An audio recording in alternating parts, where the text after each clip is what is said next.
All right, Miss Monica, the floor is yours. Hi, welcome. My name is Monica Johnson. For my senior thesis, I did sustainable temporary housing for victims of natural disaster. I just want to introduce my advisors real quick. Jennifer, Christian, and then Victoria down at the end there were my external advisors. You're welcome. So just a little bit, my presentation agenda. I'm going to go over my thesis statement, my goal, my concept of CRT, a few of the precedent studies I did, current solutions, current housing solutions, the issues with the current solutions, my site and building structure, design challenges and how I overcame those challenges, the 3 Ps of sustainability, 3D model exploration, floor plans, perspectives, and then my FF&E. So my thesis statement is natural disasters are happening more and more often. Many families that lose their homes after a storm remain homeless for quite some time and are left with nothing. These homes will provide temporary shelter for those in need until a new house can be built. Temporary housing programs suffer from excessively high cost, late delivery, poor location, improper unit design, and other inherent issues. Some of the scientists today believe that the current rising temperatures of global warming are actually causing increasing numbers of the natural disasters. In some of the research I did over the last 50 years, natural disasters have actually increased from about 150 to about 1,600 per year. So that is a very drastic increase. And that includes anything from windstorms, wildfires, surges, floods, tornadoes, hurricanes, and earthquakes. So the goal of my project is to design prefabricated units that are easily transported, sustainable, long-lasting with personalization qualities. And these units are going to be something that help families reground themselves after disaster. And because they are prefab, my goal is to also make them ADA compliant. So a little bit about my concept. The inspiration image is the image with the butterfly and the little girl. This image really spoke to me because after you've been through a disaster, kind of all the beauty in your life, the beauty you see of a butterfly has been ripped away. Kind of all you see is this kind of gray blob. And I really liked transformation. I liked that the word form was in transformation, also because the lives of these victims, their lives are being transformed, and we're trying to transform them back by kind of regrounding them. So you can see the picture of the feather kind of turning into the birds, as well as a metamorphosis picture on the right there. For my party, because I wanted these units to be transportable, I really liked the idea of a telescope, how it kind of collapsed to create a small unit, and it was able to be pulled back out to a larger unit. So I based a lot of my project off that image. So a few of my precedent studies, the Rubble House was originally in Essex, London, and they had these gabions that were brought to site. They were like these metal cages, and once they got to site, they were filled with rocks and rubble, and then they were put together. It took about 6 hours. It took about 10 people to build, so it's kind of a lengthy process once it actually gets to the site. And you can imagine it takes, hefty, strong men to do it. And then the second one is the Global Village Shelters. It was located in Grenada. The company had a lot of trouble trying to locate a company that produced the laminate sheets to build those and put those together. The lifespan of those is about 8 to 12 months. So it's very easy to put together. It can be put together in minutes, just unfold it in about 2 people. But the issue was that they're small. Imagine they're very empty inside. They're great for shelter, but not necessarily great for living. And then the dome shelter at the bottom there. This was a project originally for the homeless in Los Angeles, California. And each dome is made with 21 polyester fiberglass panels. And about 2 people can put it together in under 4 hours with step ladder, wrench, and a screwdriver. But still, lengthy process, and those are a little bit more permanent than what I would have liked.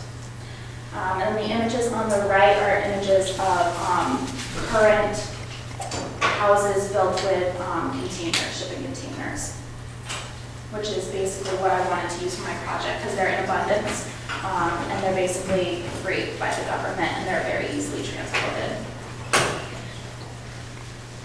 So some of the current housing solutions for victims of natural disaster, they're putting the victims in shelters, high schools, hotels, tents, and then FEMA helps families find home available for rent in the area, but obviously that isn't ideal because then they're renting, they're obviously paying money.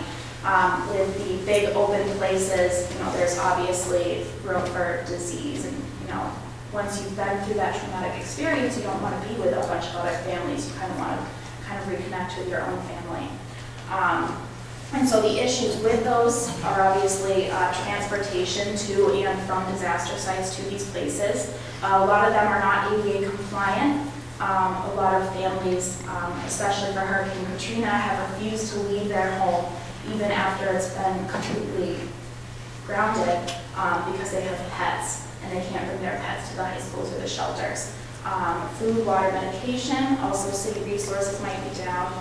It's also difficult managing the mindsets of these victims, such as anger, depression, and stress. Families need their own space, it's really important, and also the language barriers.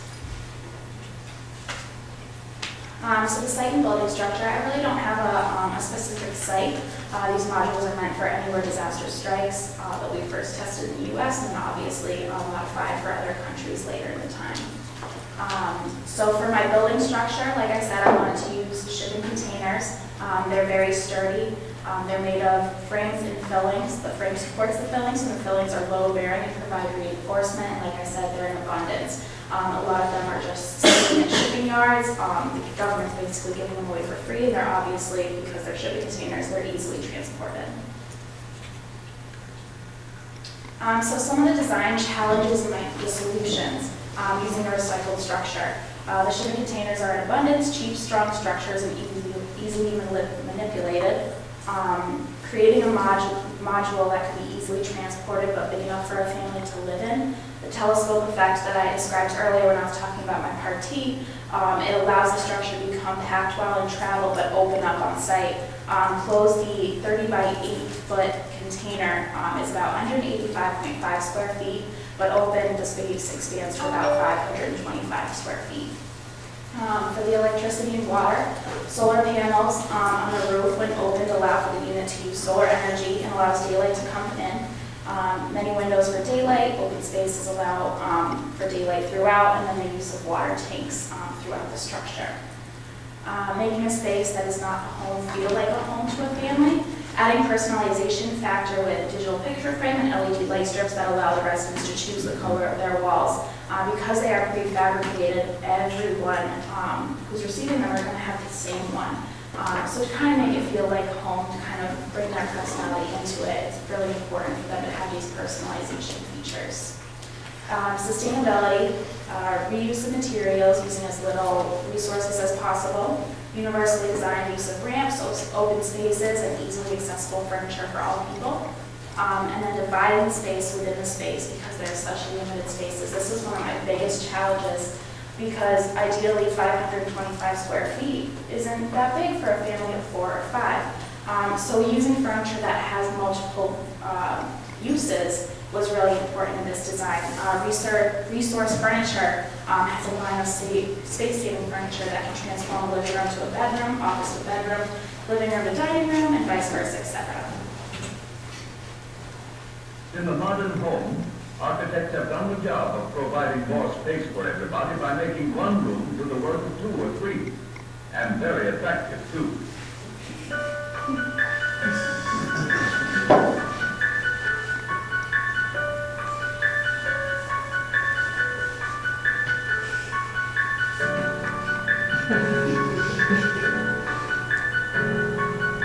For instance, here's a dining room, and here's the guest room. Most families seldom use the guest room, and the dining room is used for only a short time each day. Instead of letting all this usable space go to waste, wouldn't it be nice if the 2 rooms could be combined into one big recreation room? Well, they can.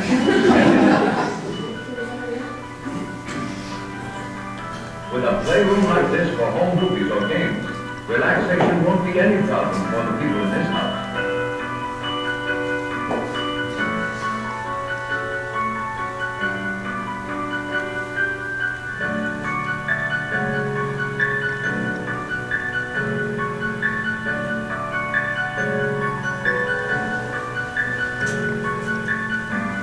be a case of as you make your bed, you must jolly well lie on it. But nowadays, you can fold it up neatly and sit on it.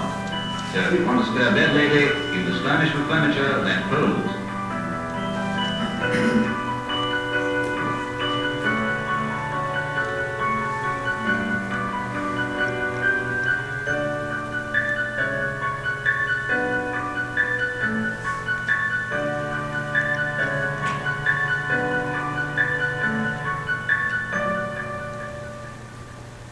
That's just a little glimpse of the furniture.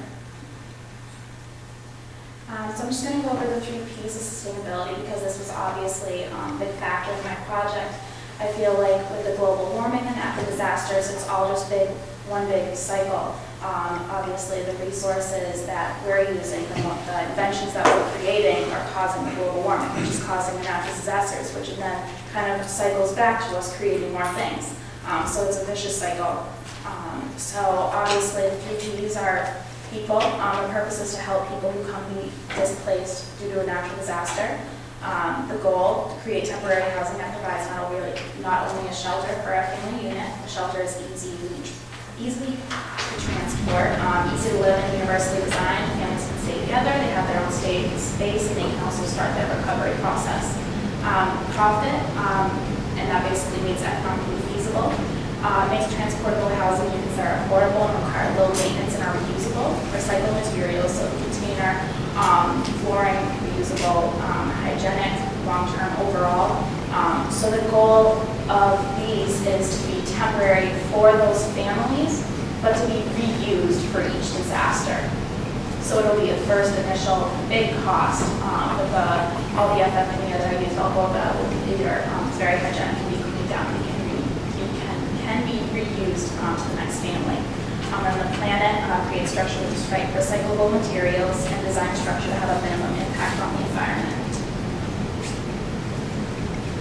So this is a little bit of my 3D model exploration, like I did with the telescope. The first 2 pictures are my first design. That didn't really work out because you want these to be able to transport by road, because that's obviously a lot of how we do things right now. And that was a little bit too big for the road, a little bit unsafe for travel. So that led me to the second one, the bottom one there. You can see the 3 different inserts, the main insert and the 2 that come out of it. And so I have a 3D model right here. It's not perfect, but it's great for this display purposes. So this is the module overall. It's a 30-foot by 8-foot container. When this piece comes down, that's obviously the accessibility ramp. So it all folds up in there, and then once it folds down like that. And then there'll also be railings that get put in afterwards. With these are the wheels that it goes on. The wheels, I know. So this is what the structure is on, and then once it gets to site, there will be more than one of these, but I only have one right now, that flips out, and that supports the whole structure. The original design I had pulled out, so all of these things kind of sat on top of each other, and that wasn't really feasible with the ADA, the wheelchair accessibility, because there were little steps that you needed to go up. And obviously the ad ramps would take away from the inner space. So that's how every piece that comes down drops down onto